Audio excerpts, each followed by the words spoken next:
Why true spirituality is simple. Hey guys, it's John sitting here in my sit-in-love room on a gray day outside with a bunch of snow on the ground. You can probably see the reflection of the snow on my side of my face here. Why is true spirituality simple? You know, when you talk about spirituality, there's the spiritual and then there's the physical.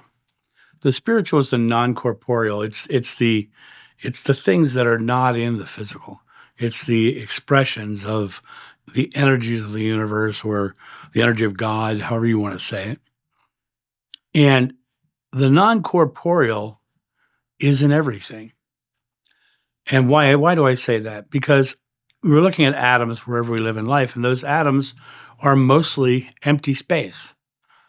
It's non-corporeal. Even the wall that you're looking at is made up of atoms, and those atoms are mostly empty space. It's just an energy event in motion. And so the world of our experience is a world of simplicity because everything you're looking at is just this energy in motion.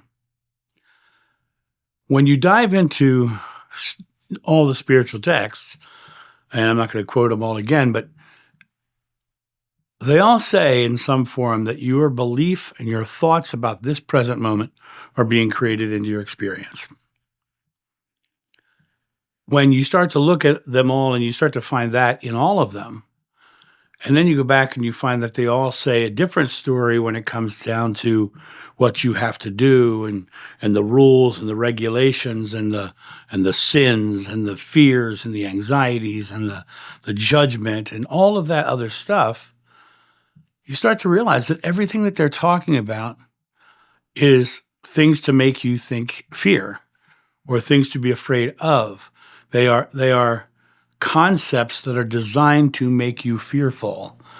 And if it's true that what you think you become, you create your world, as the Buddha said, and thought by thought you forge your destiny, as the Bhagavad Gita says, and as a man thinketh, so is he, as Jesus and the Bible says, then you have to realize that if you're being told to think fearful thoughts like judgment and vengeance and hell and damnation and fire and brimstone and raptures that take you away while the rest of the world suffers, these are all stories to make you believe, to make you think fearful things, to make you go into this process of understanding that you have to believe as we do or you're not going to get somewhere. But it's your thought that creates. They're telling you what to think, and your thoughts are creative.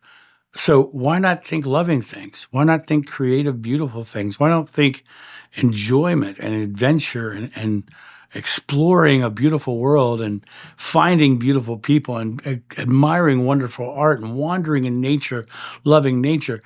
Those are the true spirituality because that's you thinking and believing in a really positive, loving way. But when someone's telling you what to think, it's because they're trying to control what you think. And when they control what you think, then they have the power. They have the power over you because they're telling you that doctrine, that dogma, that principle, that hell, that fire, that brimstone, that devil, those demons, all those things, those are the things they're telling you to think. And I will tell you, the people that I've worked with in life, the people who've seen the demons and the hell and all that stuff are the ones who believe it, the ones who think it. You know, when you look at near-death experiences, the only people who really see hell are Christians or people who were raised in Christianity and were being told that because they didn't think that way anymore, they're going to hell. So they had this subconscious belief in a hell.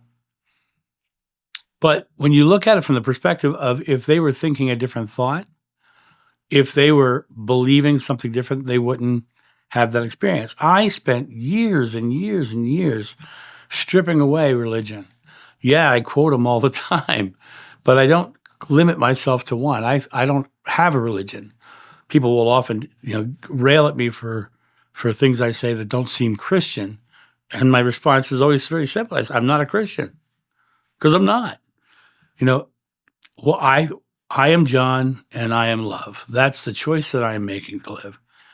And when I find people who are trying to change my belief to something fearful, I just don't allow it to happen because my thoughts are my own. And I get to choose my thoughts and I get to live into my thoughts and experience my thoughts as a creation. What's interesting is that the idea that your thoughts are creative is a very simple concept. When you start getting into the judgment and the sins and all that stuff, it gets very complex very quick. Very complex very quick. If I'm just being a loving person, then in essence, I wouldn't be creating sin. But those sins are interesting. It's a sin to miss Mass if you're a Catholic. It's a sin to miss Mass. Why would I think that? Because the church is telling you have to think that the Mass is sacred and that is the thought they're imposing on you. And if you don't like the thought of that, then you are sinning. They're telling you what you have to think. And I know a lot of beautiful, beautiful Christians. Right? And when I say that, they're the Christians who don't judge me for my beliefs, who are fascinated by my beliefs. I've spoken at a lot of Unity churches in my time. Unity churches are Christian-based, but they're much more open to bringing in the Buddhist monks and looking at all different kinds of spirituality. That's why I have spoken at them. I have spoken at Unity churches. It comes down to this understanding that what you think you become, you create your world. Whatever you ask in God's name is granted if you have faith. And Moses said God's name is I am. I am is a thought. Whatever you put after that is the thoughts you're creating about your present moment. I am loving. I am caring. I am joyful. I am an expression of light in the world. These are thoughts that you create. You don't have to have the guardrails around thought because whatever thought you're thinking is going to happen. I am not worthy. You're going to experience a life of not being worthy. I am a wretch, as Amazing Grace says. You're going to live a life of feeling like you're a wretch because you are creating that experience into your life. It's a matter of not worrying about the doctrines, the dogmas, be they New Age or old, because the New Age is just as guilty as the old age of creating more doctrines and dogmas and rituals and principles and rules that you have to live by, and things that are outside of yourself that you have to put faith in, like crystals and, cards and all these things. Those are things that you are told to put faith in this instead of faith in your own belief, your own thoughts, your own ideas. It comes down to this idea that spirituality is so simple, we have a hard time comprehending it.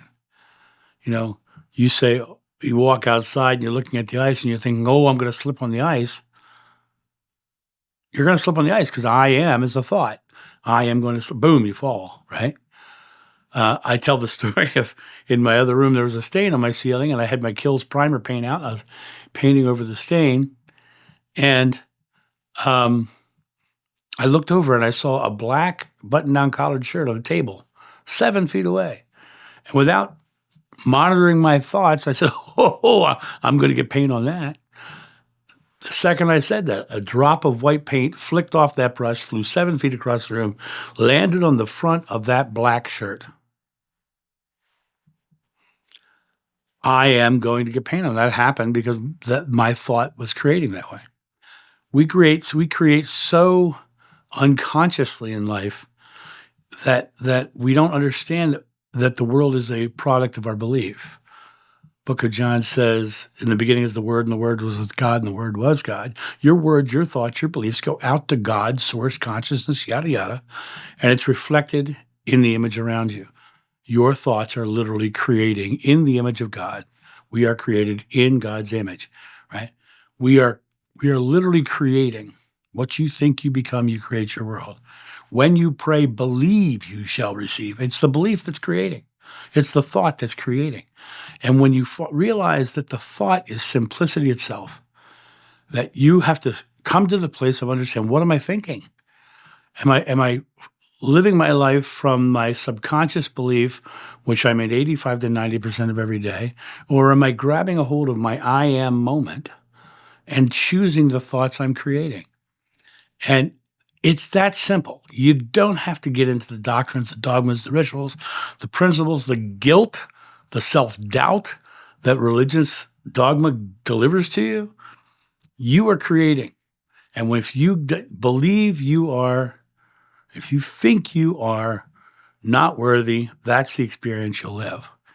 You have the ability in this moment right now to consciously say, I am love and I'm living a loving life. And you go out and you spread that experience to the world. And the more you do that, the more you start to have faith in the fact that your thoughts are creative. And the more you realize your thoughts are creative, the more you realize that your experience itself is nothing but a product of your thought. You have the ability to choose, but you have to break free of the complex cycles and the complex rituals and rules and dogmas of all other concepts, of all other ideologies. People say, John, what kind of meditation do you do? I don't do a specific kind of meditation because it's a dogma itself. It's a ritual itself. It's unnecessary unless you believe it's necessary. People say, John, but you sit in love. Well, what am I doing? I'm thinking that I'm being love. I sit down, I exhale, I let it, and I just come back to my very nature. I believe that all of our very nature is loving, and that we are in this physical world experiencing our feelings of separation through the various levels of fears that we're dealing with. And when Buddha says the secret to enlightenment is the eradication of fear, that's because the Buddha shifted his thought to there being no fear and there just being the love that is the core of everything, the nirvana. So it's a matter of understanding that your personal life is nothing but a product of thought. And that product of thought is the world you're living in. And if you want to change the world you're living in, then just take the simple action of choosing your thoughts and acting upon the choices you make. And sometimes it may seem disingenuous because of the past experiences you've had, but those experiences were made from your past thoughts. So you change the thoughts of now, you're going to create in the next moment the product of that thought. That thought is going to drop into your subconscious mind. And the more of those thoughts you stack into your subconscious mind, the more your subconscious mind starts automatically creating from that belief, that thought, and your life changes dramatically around you. And so, guys, what are you thinking?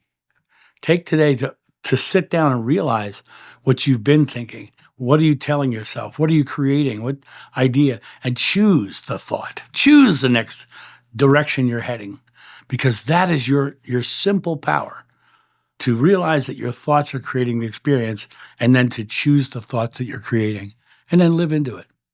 And that's my thought on this. You guys have a great day, and I'll talk to you soon. See ya. Bye.